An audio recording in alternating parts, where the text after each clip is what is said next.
Hey, there we are. All right. Welcome, everybody. We'll get started here. So I'm going to go ahead and just give you a quick tour of what we got going on, and then we will dive into whatever you guys want to chit-chat about. So these are the 3 cars that we got in the shop right now. Actually, there's 4 cars. There's one under the wrap over there. These 3 have a lot of interesting stuff to go over. So this blue guy here is a 90. And it's been done for a while, but the owner lives in Michigan and doesn't want to drive it in the snow, understandably, so it's kind of chilling until springtime.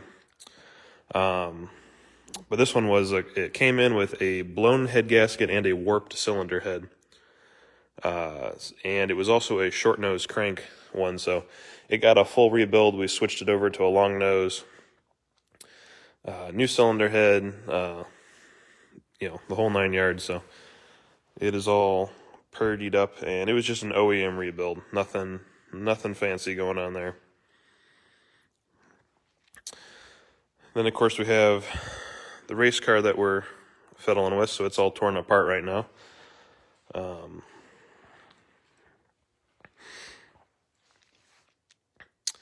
We doing a bunch of stuff, rerouting the intercooler piping, relocating the intercooler, moving the supercharger cooler, all to fit the nice big meaty Hoosiers on there. Designing all our own arrows, so we're doing a new splitter, new wing in the back. Everything is quote-unquote SSM legal, more or less. So working on that. We're working on that tomorrow and this weekend in terms of we're getting flares on it. But there's a lot of fiddling to get a tire that size to fit without rubbing on anything. And then this car is another one that's stranded here until spring. Also all done and ready to roll. This one is going to be a long-term project that we're doing in stages. So this first step is we just wanted to get it back on the road so we could play around with it for a little while. Then we'll be pulling the motor out again, and it's going to be kind of a test bed for us. We want to see how much horsepower we can get naturally aspirated out of one. But we want to do it in a way that we can see what each step gains us. So in between each iteration, we want to put it on the dyno and see what's worth what. So step 1 was just bumping up the compression. Step 2, we're going to do a bit larger valves and do some cylinder porting. 3, we might go to ITBs. We'll keep working our way up and see how high we can get on compression. The goal is to still run 93 octane, just because that's easy to come by and it's a street car, so you got to be able to pull into any gas station and get fuel. So right now it's just at 10.5 to 1 and running on the stock ECU. We put in domed pistons, but we have not yet cut the head down. So we're going to deck the head and next go around and bump it up to 11.5 to 1. And then we'll start messing with some of the larger valves and whatnot.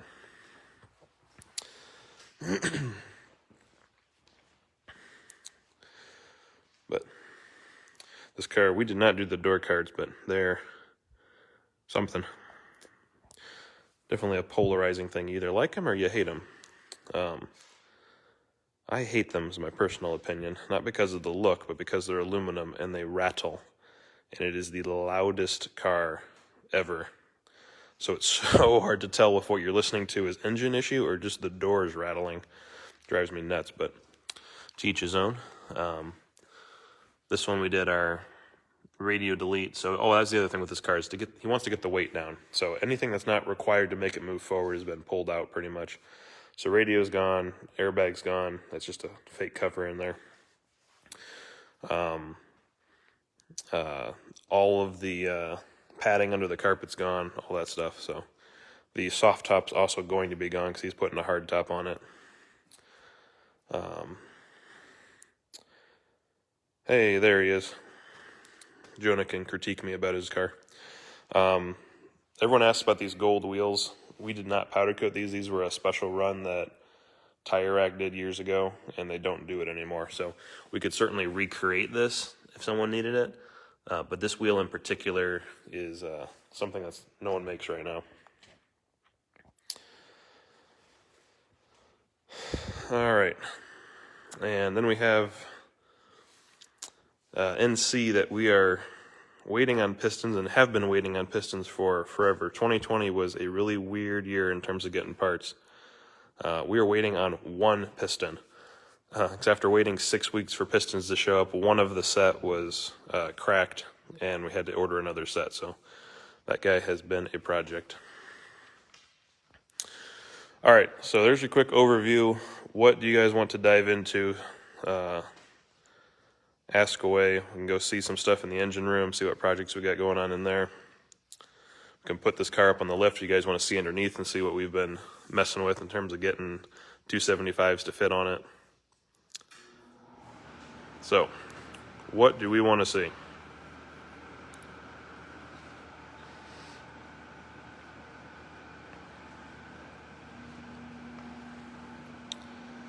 I'll just wander into the engine room while you guys come up with questions.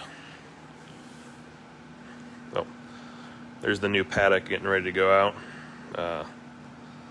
So the new paddocks, we ditched the leaf springs, so we're now using the same coilovers off the grid with a lighter spring in it. Way better ride. Phenomenally better. So weirdly, we got a lot of non-Miata projects going on right now. Tis the season to rebuild motors for friends and family. This is a Saturn motor from an 01 Saturn. This is a 6-liter LS that's going in Dad's project car, which is a 71 Corvette. So just got pistons and camshaft in that guy. There's a fully built 1.6 that is ready to go. Gonna be a turbo when we're done with it. Rick, there's your motor, still waiting, ready to go. Here's the motor out of the NC. It's a 2.5, so obviously it's not the original motor that was in it. And this thing is going to have a blower on it when it's done, but you can see the small problem here. Waiting on one piston to come in.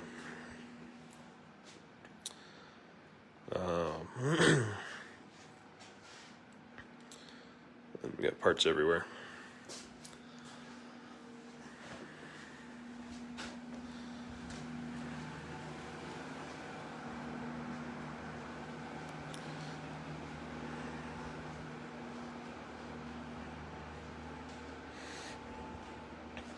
So we're making our own splitter out of birch, I believe it is. Is it birch? I can't remember. I think it's birch. Birch plywood. Short of carbon fiber, which is cost prohibitive, this is the strongest material per the weight that we have been able to find. Now it has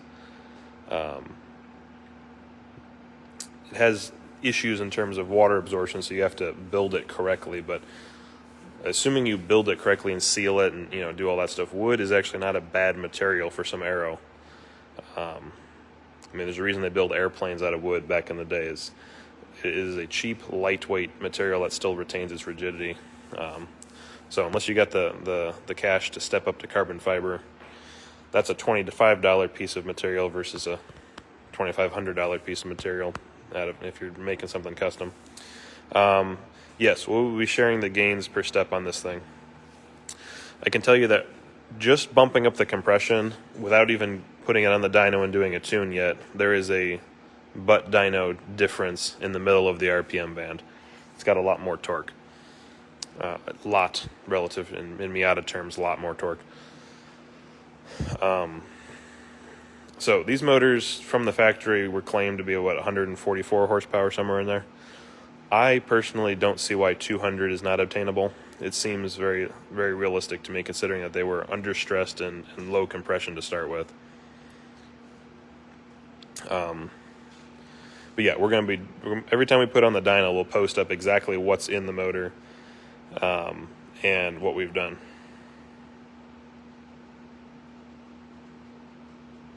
Yeah, stock horsepower on the 99 is, I think it was 144 crank is what the factory rated amount. We didn't put this particular car on the dyno before we tore it apart because it was broken. Do not run the tail of the Dragon on only 3 quarts of oil. Life lesson. You'll wind up having to rebuild it.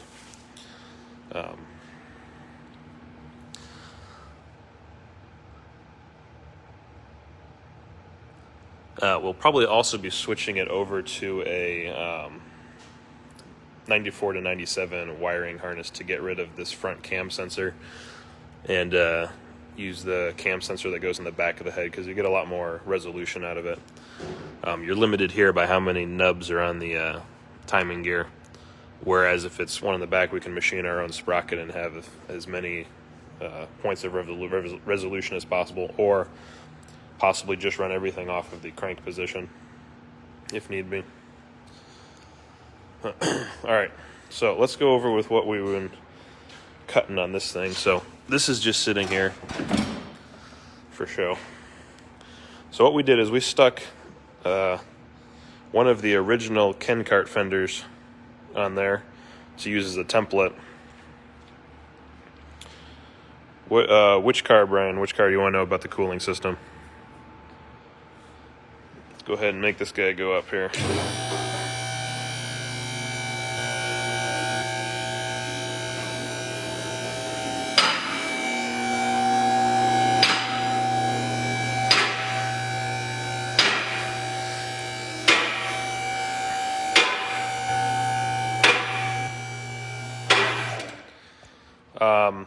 The cooling system is completely stock short of the radiator. I've done quite a few tests with the whole coolant reroute thing, and in the real world, it's not worth it. I'm sure in the virtual universe, or technically, there's better cooling and all that, but nothing that affects the real world, you know. The reason I do coolant reroutes is it removes the pipe from going through the middle of the timing belt, which means you can change the timing belt without having to drain the coolant. So we did it on this car because we wanted to be able to change that at the track if something happens without having to drain the coolant out of the system. The biggest thing that we've seen in terms of keeping the car cooler has nothing to do with the coolant pieces in the engine. It's all about the airflow. As the cars get old and the stock under tray falls off and all this, and, you lose airflow through the radiator. And we actually had an issue where we were adding all of this functional aero to this car for speed and accidentally starved the radiator of the air it needed, and so we started having overheating issues. And we noticed that if we turned the fans on, all of our heating issues went away. So we figured out that, we had an issue, and what it was that we had mounted our supercharger intercooler at a slight angle instead of at the same angle as the radiator, and it was kicking the air down and underneath it because we weren't sealed up on the bottom. So got a lot of that fixed. So if we look in here, so you can see where our last set of tires is actually rubbing on the top there. And we can't change that. So what we decided to do is we're going to build bump stops in here and set our coilovers to make the wheel be a quarter inch shy of hitting the top of the frame, and that's going to be our maximum compressed location. So then we went through and we cut the fender down to where it basically is in line and matches. And the easiest thing we did to figure out what we needed to do is we took the coilover out, propped the lower control arm up to the max height, and then we could spin the wheel left to right and figure out where it needed to go. Now, the wheel shouldn't ever be fully compressed and on this case, turning to the left, because that would mean that your inside wheel somehow is fully compressed at full lock. So short of it falling off of the lift, that shouldn't ever happen. So we didn't have to, we actually can cheat a little bit, and it just needs to go from full right lock to center to about half left lock, and that saves us. We can actually get it a little bit higher with it still clearing the back of the frame back there.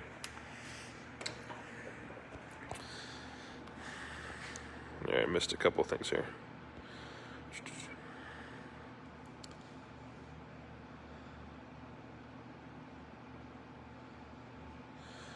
2006. So you're on the stock suspension. Coilovers is huge.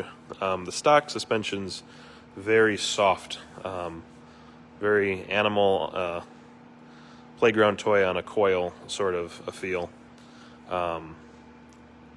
There's a lot of options between stock suspension and race suspension that still is very comfortable to drive on, but increases the handling to no end. Removing that body roll is huge. Let's see here. And definitely I would ditch the catted header if possible, unless you're required to with where you're at. The biggest thing I've noticed on the NB motors is that with the stock exhaust system, they really get strangled about 6,000 RPM, 6,500.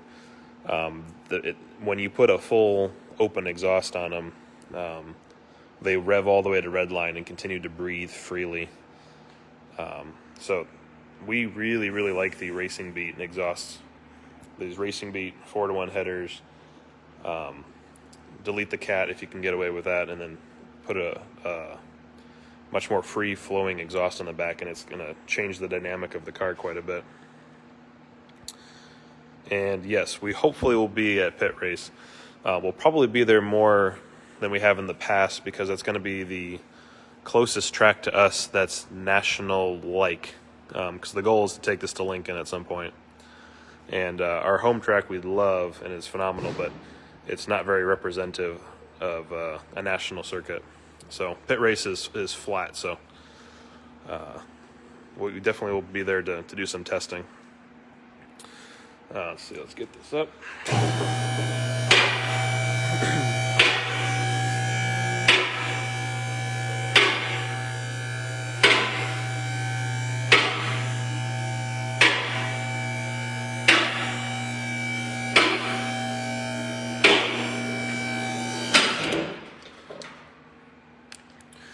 All right, so here she is. So we did our own exhaust system. That's the first thing you'll note. V-band clamps and Flowmaster mufflers from Summit. They're $40 a pop, so it's way cheaper than a off-the-shelf Miata exhaust. And then just 2.5-inch tubing all the way back. Another V-band there and another Flowmaster. And the reason there's two of them is I'm really paranoid about noises, and I wanted this to sound a certain way. So we started with just one, and then we played around with it. It was a bit too loud, a bit too raspy. So got another really small one and tacked it into the middle, and it toned it down. It's got a nice note now. When you're really on it, it does sound like a race car, but I can at least go through a drive-through without irritating everyone.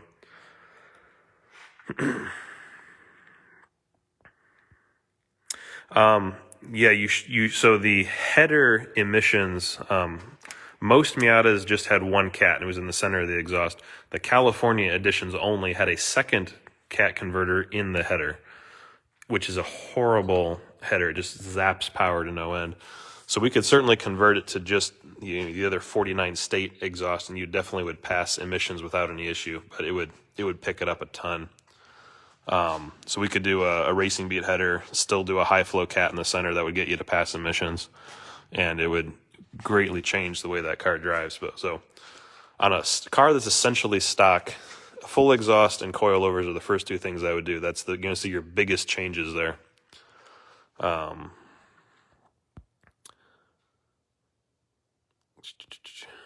Yeah. After that, you're starting to get into less noticeable gains per cost, depending on what you're going for. It helps if you're running it competitively in an autocross, because then we have a rule book to go off of what we can and can't do. So this car, we are running no rear sway bar to try and keep the back end in the back. right now it's sitting on the old Racelands that we've been playing with. We're going to be buying new coilovers before the 2021 season.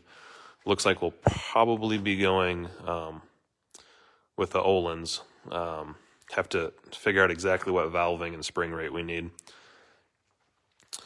These were phenomenal up until we added extra horsepower, and then they just couldn't handle it anymore. All right, up front, so we have the tubular racing beat bar on the front, which has been adequate. We removed the air conditioning this last summer, so that's gone, but kept the power steering. But I like where the supercharger is located. I can still get to the whole bottom half of the engine very easily. So I can with a lift, I can service any piece I need to without removing something. So very helpful. We're going to be redoing our splitter bracing. We made these two steel brackets that bolts onto the subframe. In the class we're in, the splitter can go up to the center line of the wheel. So that's what we did, is we went right up to the base of the subframe here.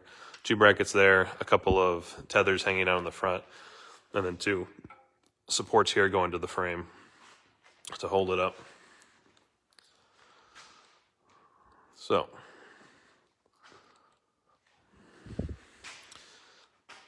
and I love looking at the tire. So what we did is we went with the setup. It's only running at 275 right now. We can fit a 295 on it on a 12-inch rim. So we went ahead and set up if we do step it up to a 2-inch wider wheel, we can put all of that extra 2 inches inboard. So the flares that we're going to be building and their splitter and our wing and all that won't have to change. So planning ahead a little bit. There's some controversy as to at what point is there too much tire, because every time you keep adding unsprung weight, that does affect the way the car handles.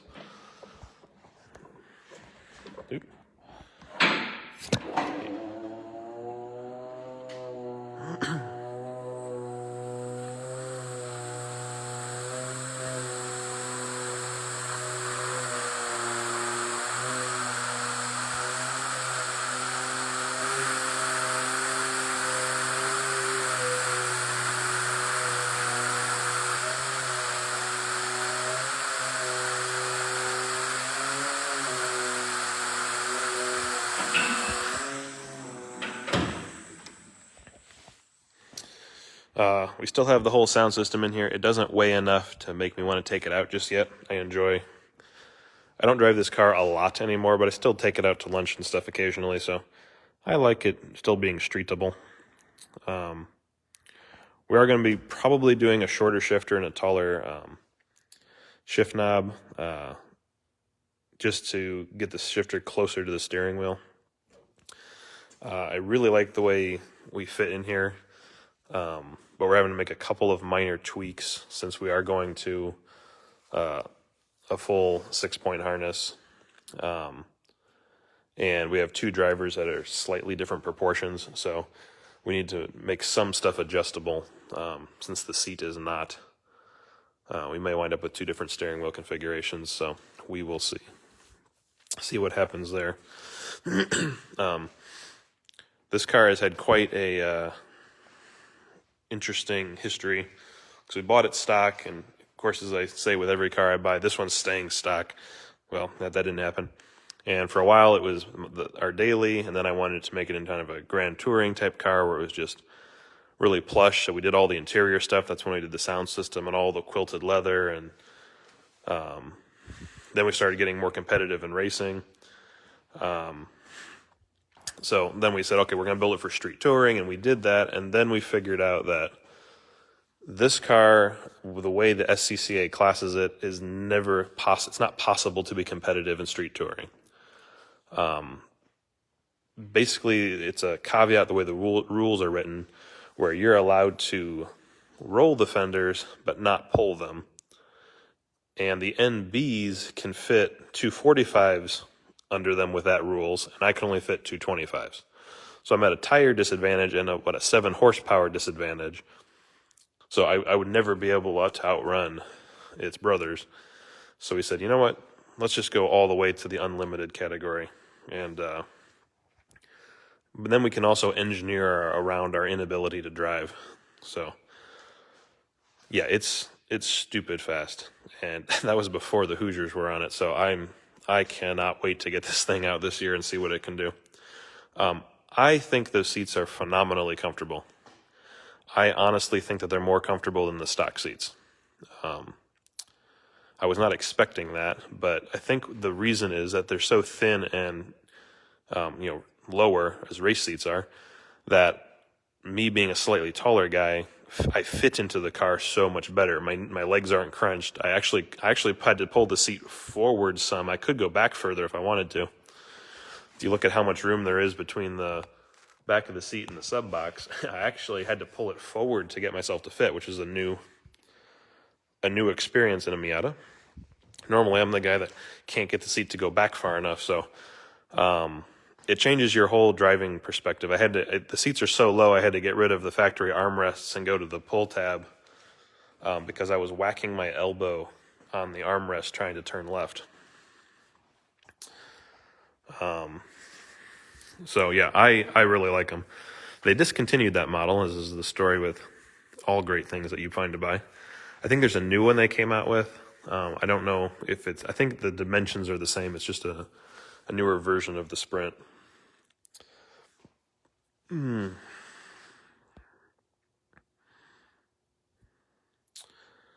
Alrighty.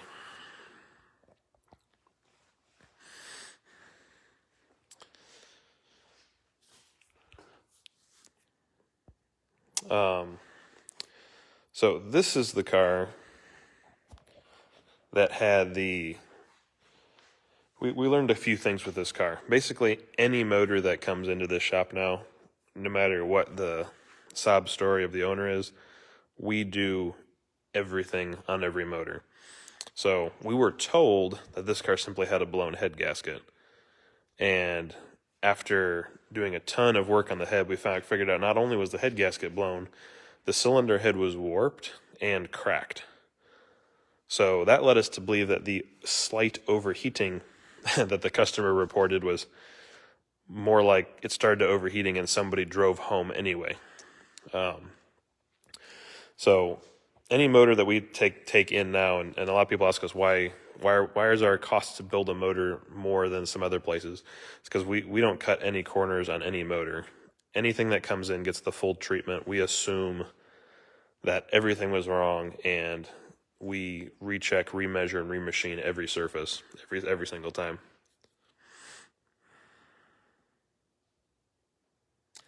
What is QRT? Help me out with that one.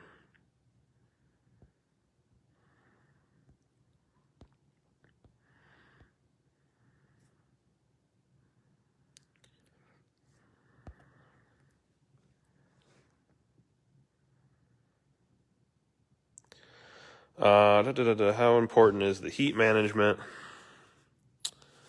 If you in E Street, the only thing I would do, the stock radiator is just fine, so long as it's not too old.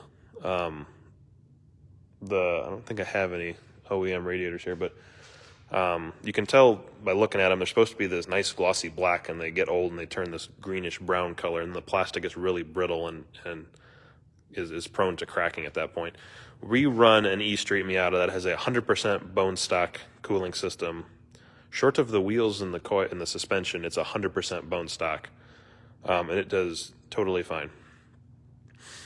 These motors tend to run hot, and you can go through a lot of work to make them run cooler, but it's not really needed. What I would do is put a standalone water and oil temp gauge in the car. I recommend water temp, and oil pressure, which are all three very easy to put in, just so you can monitor it. And what we do is it's really simple. Let's see if I can. This relay right here, you can run the ground side of it to a switch inside the car, and if you ground that side, you can get the fans to come on. So we have a switch in the car, and when we start our runs at autocross, we flip that switch, and the fans are just on for our entire session. So every time you pull off the track and start idling around, the car drops in temp. So this car, running as hard as possible, never breaches 180 degrees on the coolant side. The oil will start getting up there, but the coolant stays nice and cool. And that's an easy thing that doesn't add any weight. It's legal in all classes. And some people even will put the switch under the hood, and so during their pre-race prep, they flip the switch on, and when they're done racing for the day, they flip the switch off. But no, you should be able to run autocross with a bone stock car with no issues whatsoever. If you have heating issues, something from the OE system is broken rather than needing an upgrade.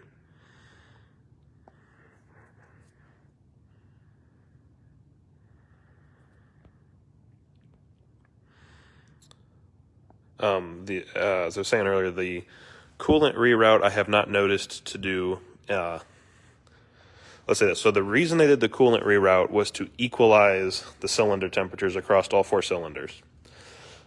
Now, the reason you would want to do that is so you can tune to your best case cylinder instead of the worst case cylinder. But the factory tune is so conservative, there's no difference you're ever going to notice.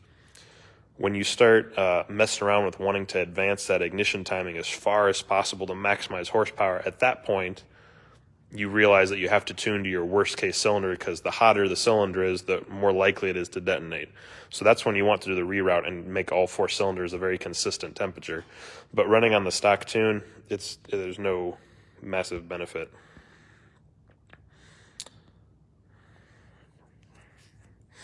Yeah, the factory gauges in these cars are dummy gauges. So the coolant gauge looks like a gauge, but it's really 3 light bulbs. So if you're below normal operating temperature, which I think is 160 to like 240 degrees, the needle will be on the left. If you are in between 160 and 240, the needle will go up to the center and stay there, and it won't start creeping up until you pass 240 degrees. And to be fair, if you're under 240 degrees, the engine is most likely going to be just fine, so that's why Mazda set the gauge to be there. I like having standalone gauges that tell me the exact temperature, because then I can learn, how aggressive driving changes the temperature. Most of the time, autocross runs are not long enough to have an issue. You will have more of an issue waiting around in the pits if you keep the motor running. And that's where the fans fixed that. So the fan with both, that's true. You can wire both fans together. So we deleted the air conditioner, but we kept the second fan in there, wired them both together. I turned both fans on.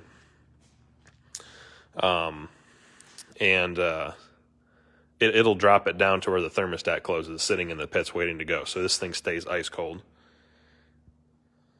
We are using Mega Squirt PNP2 in this car. Why? Because it's plug and play, and it's got everything that we need in it. Lots of online support, very easy user interface to do tuning and tweaking. And our tuner likes it. So that's a big thing. If you go with a standalone ECU, you got to find someone who's able to tune it and mess with it. And for a car that we keep bringing back to him to fiddle with, we don't want to be annoying him every time. So he likes it. We like it. So I definitely highly recommend that. We may go up to the MS3 Pro, only because it gives us better resolution once we get to a point where we need it. We are running massively oversized injectors because we were preparing to do E85, and we set up the fuel system and the pump and everything for E85, and then at the last minute decided to go with 93 octane instead. So we're running 1,000 cc injectors, and we probably should be running like 750s. So that being said, the resolution that we get at low RPM on paper should make this thing run like crap, but it runs just fine, so we're kind of ignoring that issue and letting it go for now. Long term, this car is only putting out about 250 to the tires right now. And that's on a Dynamics dyno, so most of the world uses like a dyno jet, so this would be like 275 somewhere in there on a normal dyno. We want to be about 350, and we think we can get there. We are running like 8.3 to 1 compression right now, which is extremely low. So next winter, we're gonna pull this motor out and change a few things on it. Bump the compression up closer to 10 to 1, then do larger valves and possibly larger camshafts. And we should be able to get to 350 with the same blower configuration pretty easily on 93 octane. And at that point, our injectors should be sized more correctly. So hopefully it'll run a little bit smoother.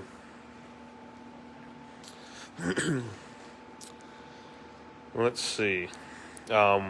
This car still has the factory transmission and rear end that it came with. We've never had any issues. We'll see if we start breaking stuff with the stickier tires on there. But yeah, so far it's been, relatively speaking, maintenance free. The only issues we've had is it likes to eat supercharger belts. We go through about 2 belts a year. It is only a 4-rib belt, but switching to a 6-rib is more work than just putting a new belt on every 6 months. So we are living with it. One mod we did do for anyone else who's got the track dog kit, I drilled a second hole here to increase the tension on this tensioner.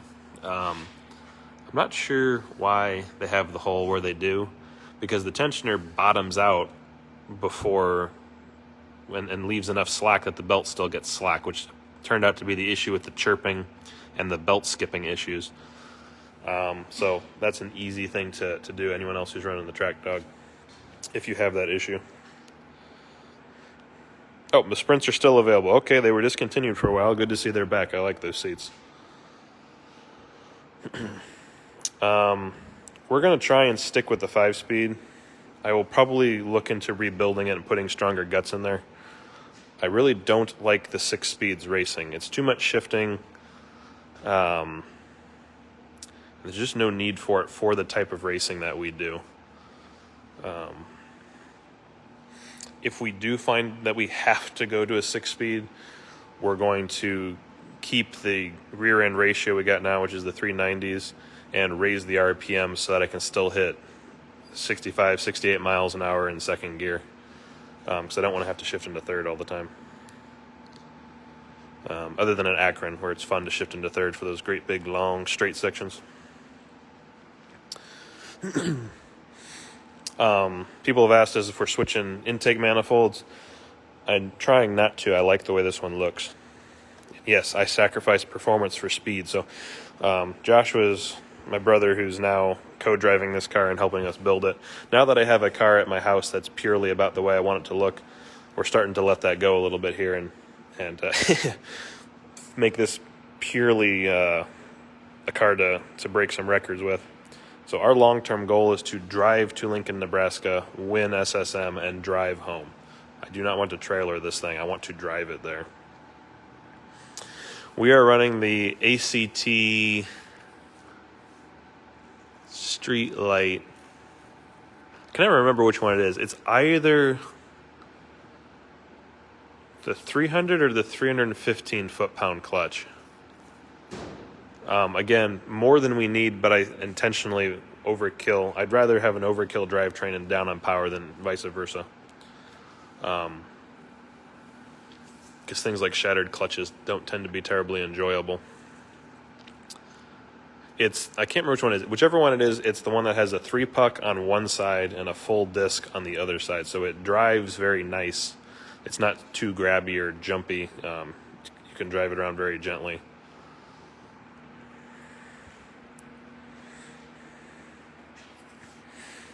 So this motor has been rebuilt 3 times already. The first time we built it, we used SuperTech pistons. I do not really like SuperTech pistons. They're very noisy, lots of piston slap on cold start, and they just don't seem to hold up as well compared to the Wiseco's. I believe we're running 85 millimeter Wiseco's now. I think that's right. Yeah, we the reason it's 8-to-1 compression or 8.5-to-1 compression is that I've remachined this block 3 times, and there was only a couple of options at that diameter piston. So next time round, we're definitely going to have to get a new block. But I want to avoid that because this is the block that came from the car, and I'd like to keep that. Stock rotors, most likely, we might do slotted just because it's cool, but there's no reason to. And we are currently running StopTech Sport pads. We might go up to Hawks. We're going to leave it on what it sits on right now and see. We had no issues locking up the tires with this setup before. We'll see if that changes. We don't yet have ABS in the car. And at 300 and something bucks a tire, I'm trying to not flat spot them, so we'll work our way up in the braking department. So torque breaks parts, not horsepower, and a centrifugal style supercharger does not make torque. So I'm hoping to keep that philosophy going, because then I can run a lightweight in terms of total poundage drivetrain to keep the weight down. This car weighs 2,300 pounds right now. We want to get it down to 22. So we're making 250 horse, but we're only making 200 foot-pounds of torque. So we should be able to get to 300 horse and 250 torque and still stick with the 5-speed and not bust anything, hopefully. Again, it's a purpose-built car. We're looking to do autocross and possibly do hill climbs with it. And neither one of those, they're both rolling start events. So we don't need to beat the crap out of it trying to get out of first gear. So not having any torque is not an issue. And it makes the whole drivetrain able to weigh less without breaking anything.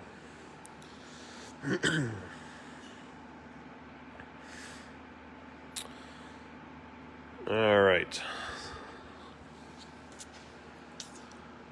Let's see.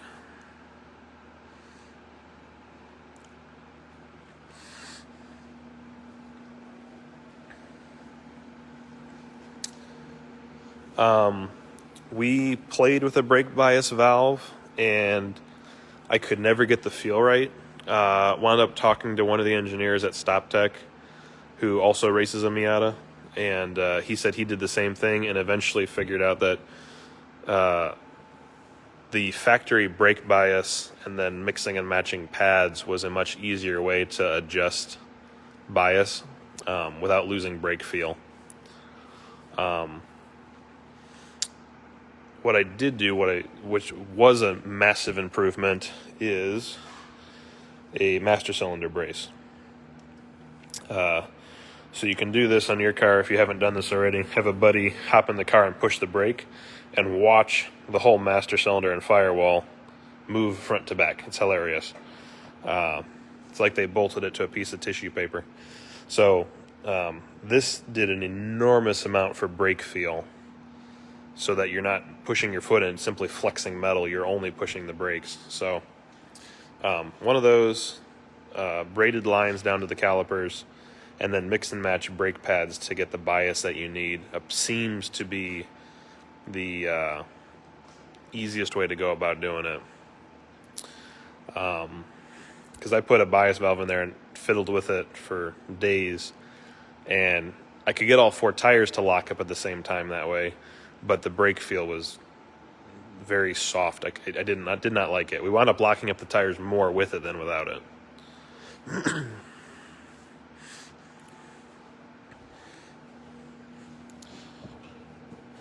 Pull this hose off.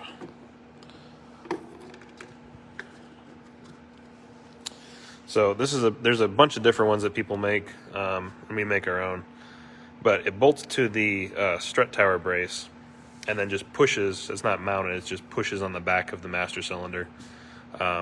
a couple different configurations. I don't even remember where this one came from.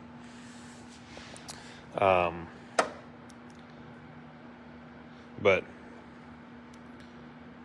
that is an enormous thing. I probably will even do that on my street car, just because it changes the way the brakes feel so drastically.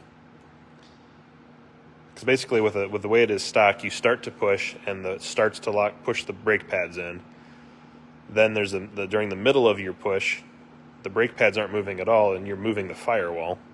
Then the firewall kind of runs out of room and it immediately goes back to transitioning to the brake pads again.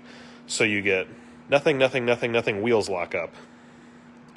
And that was a huge part of resolving that. Now, we still lock up the wheels all of the time.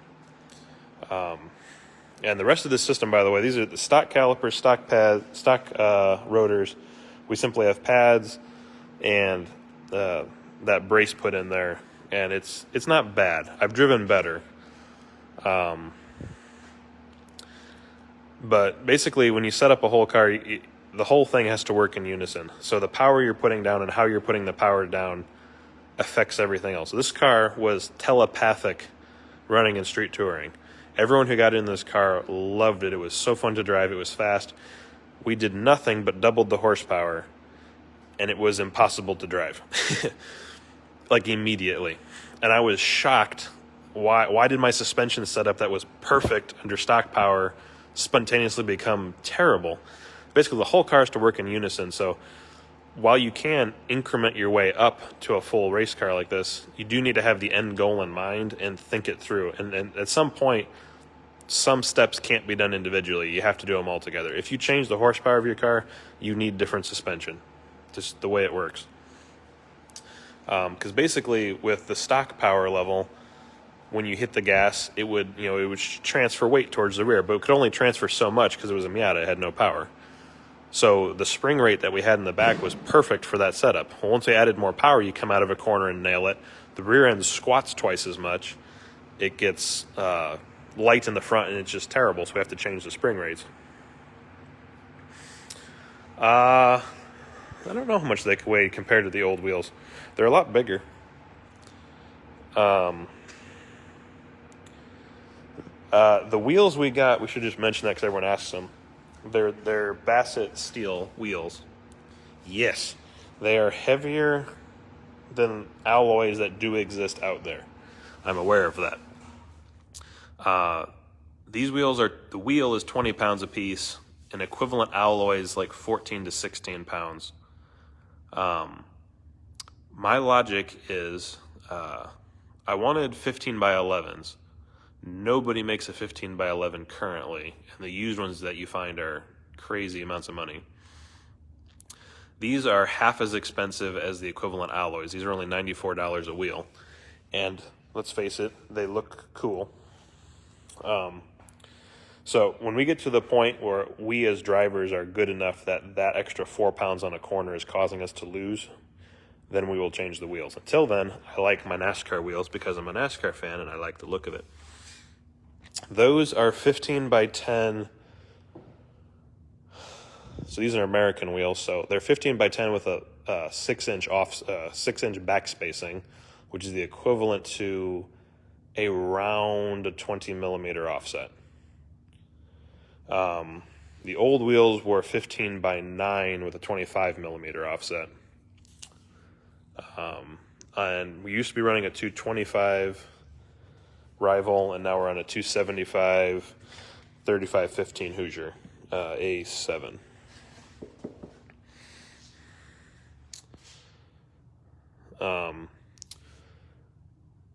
I think we're like plus 6 pounds a corner compared to the old wheels.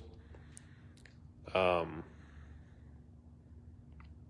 I'm not sure. I'll have to weigh one of the old wheels and see what the total difference is.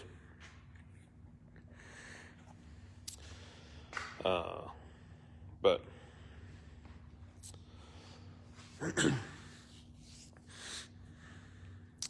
and we have started designing our wing. We do have flow simulation on the computers here, so we've been looking at the different options. I think we're probably going to do a dual element wing because that appears to be, that'll give us the most ability to adjust it after we've built it. If we do a single element, we have to design it ahead of time, and there's not really a ton you can adjust after the fact. You have to get the profile correct to start with. And being a small convertible, the car stock has the aerodynamic properties of a small pickup truck, and it's just horrible. So that's why so many people in the upper classes run hardtops. They're not trying to be cool. It's just the only way to get the thing to work. I like the open cockpit thing. I'm going to make that work. I don't care if it's not correct. I like racing with no roof on because I feel like I'm in a little open wheel car. So the hood vents. So I did a ton of experimenting trying to remove lifter tick. I am so paranoid by noises. Any car of mine that you drive, you will notice has no rattles and no noises because they irritate the crap out of me, and I can't take it. So I explored every avenue imaginable to permanently remove lifter tick in the NA8s. And I concluded it's not possible. It was my conclusion, but we do know that oil temperature affects when the lifters tick. So I went through a bunch of cooling updates trying to maintain perfect oil temperature, and the hood vents was part of that. I don't know how much they do. They're not mission critical, let's say that. They do reduce the underhood temperature substantially. And for a long time, we had our air intake positioned directly under one of them, which helped a lot.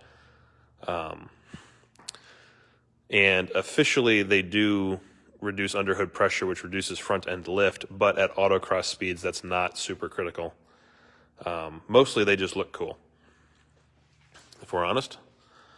Let's put this down here. Again, everything I build has to look a certain way. I sacrifice performance all the time for the sake of cosmetics. I could not find any vents that I liked the look of. Most of them looked like something I would buy at Home Depot and put in the floor of my house on my heating unit. They didn't look like a race car vent. So we designed these because I wanted something that looked the way I wanted it to look. So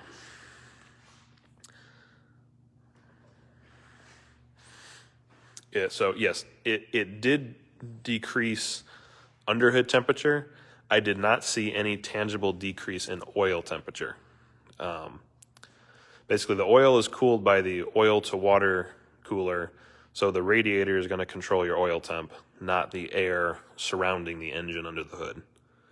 So it did some for performance, but it did not do what I was intending it to do, which is to decrease the oil temperature.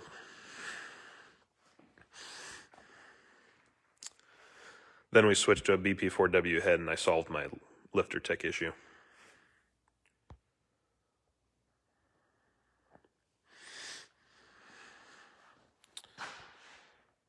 All right, what time is it?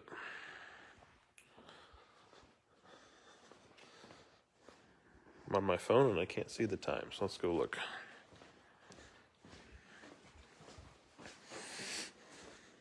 $7:50, all right.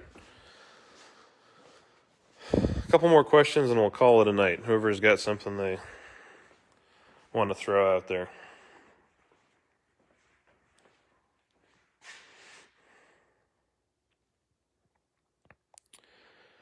No, we did not make these skirts. And I can't remember where I bought them from. I bought them off eBay, to be honest with you. And I've since gone back and looked for them and can't find them. They're not perfect. We had to put, I'm not sure if you can see, we had to put a strip of aluminum underneath to keep them from baconing, becoming pieces of bacon in the sun. I want to remake them. We have just 1/4-inch ABS that we use on the race trailers, and I want to make a new set this winter out of those. They're not officially SSM legal, even though we all know they're not doing anything. So I'm keeping them on there because they look so good. but I need to make them to be able to come off quickly so that if anyone protests at an event, I can take them off and not irritate anybody. Once we design our own set, we'll definitely have them up for sale. Yeah, anything that you see here can be made again. So the gauges that we have in this car are all glow shift. The pods used to come with the glow shift gauges. They don't anymore.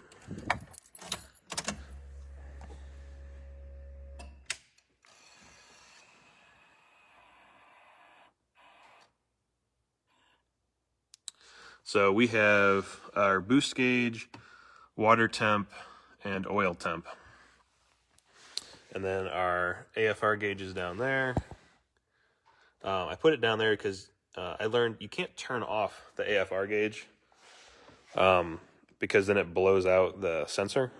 And it was blinding me at night having it up on the dash.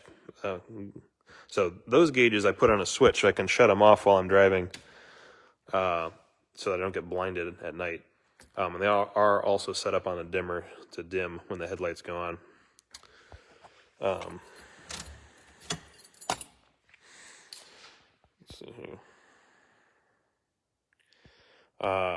The glow shifts, again, when it comes to the gauges, you're not looking for accuracy as much as you're looking for consistency. So when it says 180, I don't really care if that literally is 180. I've just learned that this car, under normal conditions when it's happy, that gauge says 180. So that's now my number that I set my warning light on. Oh, that's why.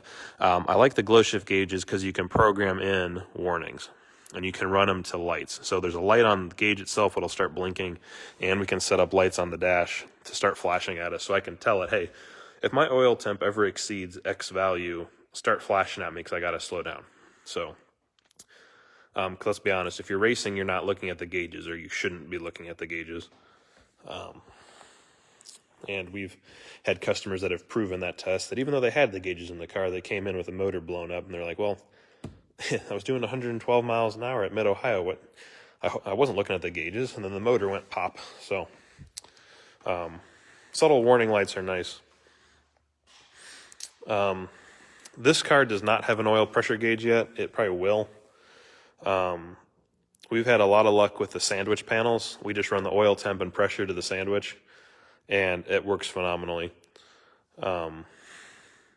Temp, so in a car like this that's not driven off a turbo, the only way to lose oil pressure is a catastrophic failure. And that failure will most likely be caused by the oil overheating. So the oil temperature gauge is really the critical one. If the oil pressure goes away and the temperature is still good, that means something inside the motor broke in half. And having a gauge is not going to help you there. The motor's got to come out anyway. On a turbo car, you have the potential for your turbo to start messing with your oiling system and doing some weird stuff. So you may see the oil pressure slowly begin to fade. So we definitely recommend having a pressure gauge in that case.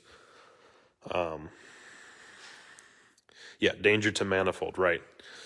What we typically do is every motor we start up, we hook up a standalone analog temperature and pressure gauge during engine break-in that we trust to get our absolute numbers, and then we can get a relative number off the gauges in the car. We did a lot of work on what is a correct oil temperature and pressure under all sorts of circumstances after a bizarre string of failures we saw come in earlier this year. So we now have solid numbers for under what conditions in atmosphere and outside temperatures, what should your oil pressure be, so we can monitor that. This car,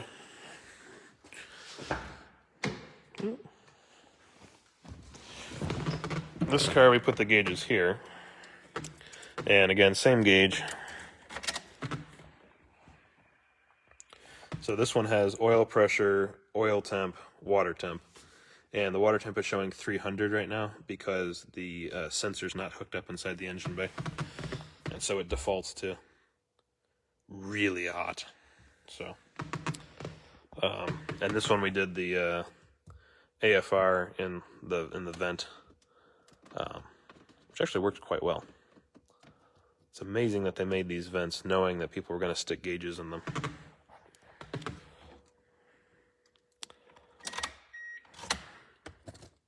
Yeah, this panel actually came out really nice. It just clips in there, no screws, nothing. It's incredibly solid. So, and we can make this in any configuration if we want. There's nothing back here, so if you want a custom config with different number of gauges and different switches or nameplates or whatever, we can do that.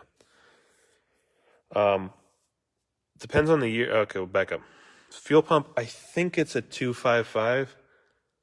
I can't remember. It was a couple years ago we put that in there. I'd have to look it up. Water temp sensor, it depends on the year. 99 through 05, there's 2 threaded holes on the back of the cylinder head that just have plugs in them, and it's really easy to get an adapter, machine an adapter, and put the temp sensor there.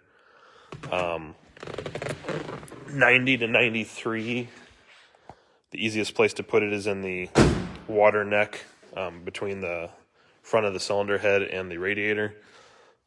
In this car, because we designed our own coolant reroute from scratch, we just made provision to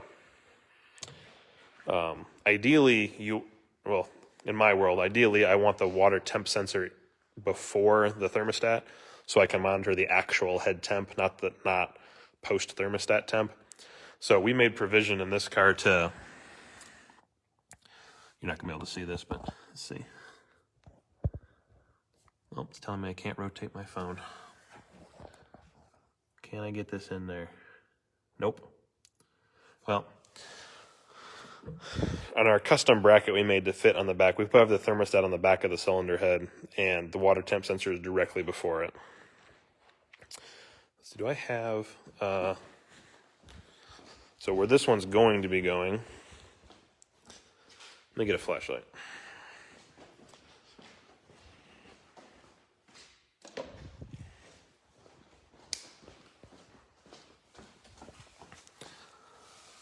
So I don't know if you can see, do you see that black circle down in there? That's, I'd point to it. Right to the top right of the dipstick is just a plug, and it's going into the oil cavity. So while the motor is out, it's a real pain to put in when the motor's in the car, but while the motor is out and you're rebuilding the head anyway, you can drill and tap and put the temp sensor right there.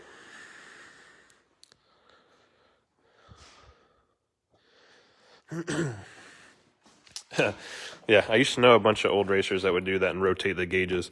I do not, because my OCD will not let me do that, because then the words aren't straight, and that bothers me.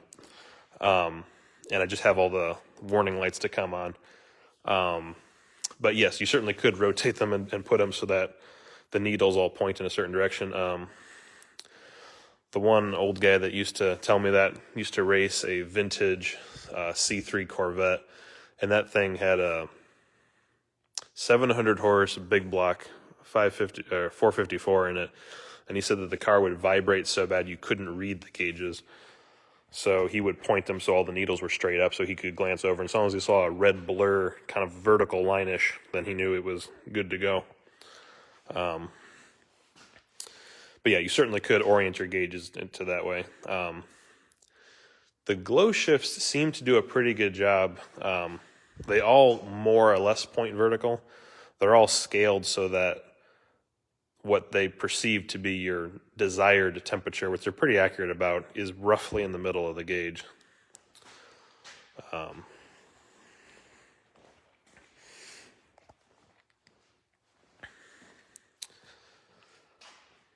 will say one thing about the glow shift gauges that I don't like is occasionally they're kind of hard to read in the sunlight because they have the tinted covers on them. But they look cool. So again, pick your poison. A set of autometer analog gauges that don't have the tinting or a backlight are going to be easier to read if it's a pure race car that you're not using for other things. Or if your cosmetic scheme matches that, we put that style gauge in the silver NB because it was vintage looking and it looked correct. So.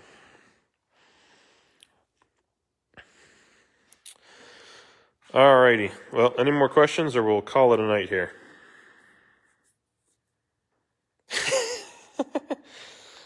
Yeah, everyone seems to notice that. When you own a CNC machine, this is easier than finding one at Home Depot. Our only regret is these holes are slightly too large and the dollies get stuck in them, but otherwise, works quite well.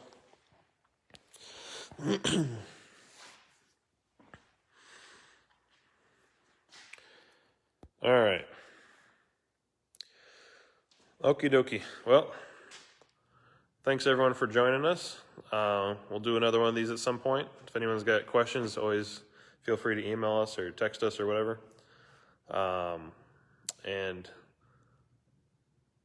Hopefully we will see you soon. We're hoping spring comes back very soon, and we get out there and get to drive these things again. So, all right, have a good one, everybody.